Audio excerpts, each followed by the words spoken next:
পৃথিবীতে কেউ আছে আল্লাহ ছাড়া আপনার? হ্যাঁ, পৃথিবীর সবাই ধোঁকাবাজ, আপনার স্ত্রীও ধোঁকাবাজ, স্বার্থের জন্য আপনার সাথে আছে।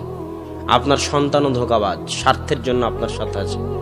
স্বার্থহীন নিঃস্বার্থভাবে পৃথিবীতে যদি কেউ আপনাকে ভালোবেসে থাকে, সেটা কে? আপনার প্রতিপালক।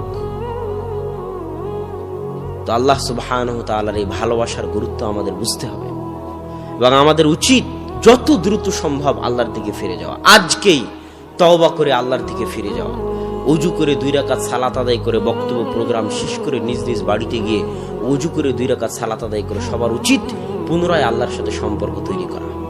যে আল্লাহ, আজকে তওবা করে তোমার সাথে সম্পর্ক তৈরি করতেছি, আর সম্পর্ক ছিন্ন করব না। আর সম্পর্ক ছিন্ন না করার সবচেয়ে বড় মাধ্যম হচ্ছে যে কোনো মূল্যে দিনে রাতে 24 ঘন্টায় 5 ওয়াক্ত সালাত আদায় করা। আকিমিস সালাতা লিযিকরি, তোমরা সালাত আদায় করো আমাকে স্মরণ করার জন্য। তো 24 ঘন্টা মানুষ আল্লাহকে স্মরণ করতে পারবে না।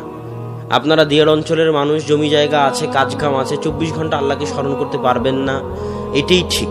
আপনি যত বড় গুনাহগার হন না কেন, যত বড় পাপিষ্ঠ হন না কেন, যত বড় পাপিষ্ঠ গুনাহগার হন না কেন, পাপ দিয়ে আপনার দুনিয়া ভর্তি হয়ে থাক, তবুও দিন শেষে আপনি কার বান্দা?